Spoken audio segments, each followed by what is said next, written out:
Hey, what's up, guys, and welcome to another flip through. In this episode, we're gonna look at the new Spider-Man series from J.J. Abrams and his son Henry Abrams. Um, we'll see. Not a big fan of the cover. I think that the Spider-Man looks good, but MJ looks a little weird, especially her face. I don't know what's up. And the color on her, yeah, I don't know. So right off the bat, I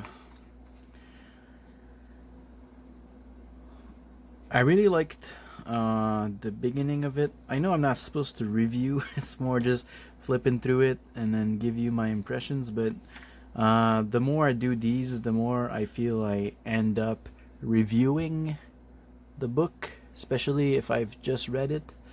But anyways, I don't think this is a review. It was just my thoughts on the thing. So it starts pretty big. It seems like something really huge happened, and then you have like a big shot here of the city, or part of like a little, probably just that street, or we don't really know. But I mean, this is pretty. Lots of damage here, and then MJ coming in. I guess, yeah, so you can see a little shadow of Spider-Man right here, and she's obviously going his way. And then Peter comes out, and he's like, ouch.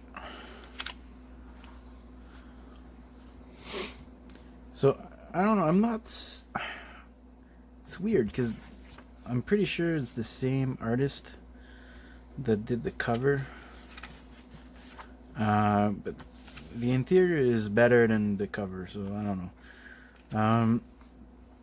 So MJ is picking up Peter here, and you can look at this arm. It's like all messed up. And that's a big deal because you guys will notice later. Anyways, like something big, huge happened. And that thing just came back, I guess. It's a huge monster.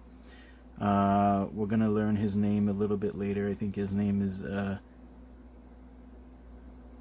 Cadaver or something like that. It's a little weird, like kind of a weird name, and it has a bunch of little alien-looking minions, and the Spider-Man just fight back. Then he tells Mary Jane to run. And obviously he's overwhelmed, she's overwhelmed, and she gets caught. Boom, and she gets killed right away. MJ is dead, at least for now, but it's a comic, so you never know. Peter manages to get out. He swings and just catches MJ, and the creature is like, get him. And then boom, we cut. Funeral scene. This is MJ, and then big, huge reveal. There's a little guy here holding someone's finger, and that person looks familiar. 12 years later, so we have the little kid again. He's like waking up, brushing his teeth, blah blah blah, thinking his stuff, cooking breakfast for someone, not for him. It's written, enjoy, Ben, and he just leaves for school. So a bully, a nerd, typical high school thing. At least that's how people like to picture high school. I've been to high school. I've never seen anything like this. I don't know if it's just like some people are dreaming this, or because it happened to them and they just project. But personally, I've never seen this. Yeah, people are joking around and all that stuff, but I've never seen a scene like this. It's kind of pretty heavy. And then so that little kid, I mean, we just grabs the guy. He's like, "Hey, stop doing this!" And then it cuts, and then it goes in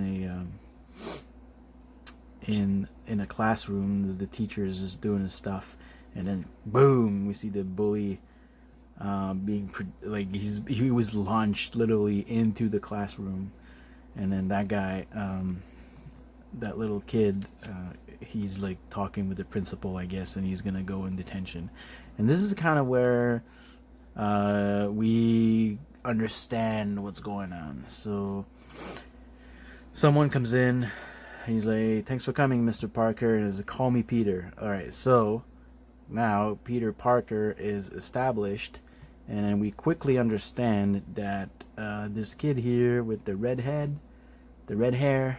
is his son. So MJ plus Peter equal little kid. This is nothing new. It happened in the past, but it's been brought back by J.J. Abrams and his son Henry, I believe. All right, so big scene. Obviously, relationship between Peter and his son isn't that great.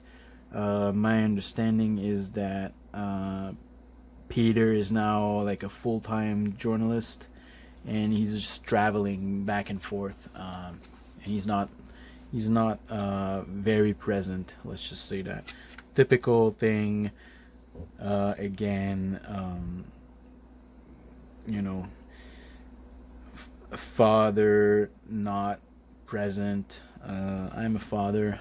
I'm always trying to be there, but yeah, seems like the thing here is Peter needs to travel all the time for some reasons. Like, maybe we'll know that later if I do end up following the series. So big argument between the two, and Peter goes back, and then for some reason something happens, and yeah, so I guess now Ben, he's like, you can tell from like the first couple pages where this is going. So Ben is now discovering that he has some sort of powers, right? Like he threw the guy into the classroom. Now his hand is stuck on the doorknob, and he just like ripped the doors apart. And then you have a scene here with Ben and an MJ photo, like his phone and all that stuff. And Aunt May is coming in. She's like, "Hey, what happened with the door?" He's like, "I don't know. It's weird." And here comes the blue-haired girl. And on her shirt, it's written, "Damn's hell." Get it? And there's always these things. I mean, for most 95% of Marvel comics has a thing like that where they talk about something social or whatever, which is fine. I didn't mind that much. It's just, a couple pages. So essentially, she's in detention because she believed that one of her teacher is treating women as object, and her thing was she was against that. I mean, that's fine. Everybody should be against those things. It's obvious. We don't need to be reminded in every fucking Marvel comics. But it is what it is. I guess they introduce later on that she's going to be some sort of involved with Ben. Are they going to be, in a boy and girl type relationship? I doubt it. I have my feeling that she's going to be a weirdo, so I don't think Ben has any chances with her. And it cuts, and we go through the villain. We sort of see a little human side of him. That was the huge thing from the beginning. There's some food around, a bunch of computers. He seems weak, and it appears that there's something in there which looks kind of familiar. I guess we'll know at some point. Here we have Peter. He's going through his assignment, and then that's Aunt May, looking really, really weird. I want to say she looks like a man. Like those that I don't know. Tell me in the comments if she looks like a man or not. So they're talking about Ben and what's the deal with him. And then we have like a dream sequence here. Ben is his mother. He's trying to reach her, but he can't, obviously. And then he wakes up on the roof, and he's like, "What the hell's going on? Help!" And then Aunt May, which looks even weirder here, comes in and is like, "Don't worry, I'm gonna explain everything to you." So, she opens the Anthix, I guess that's the name, like, the thing above between the roof and the ceiling.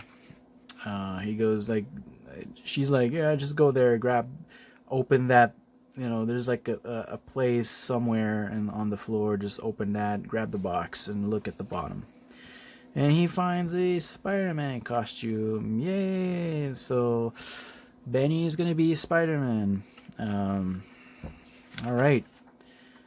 That's a letter from, I think it's Nick Spencer, who's like, he's going through.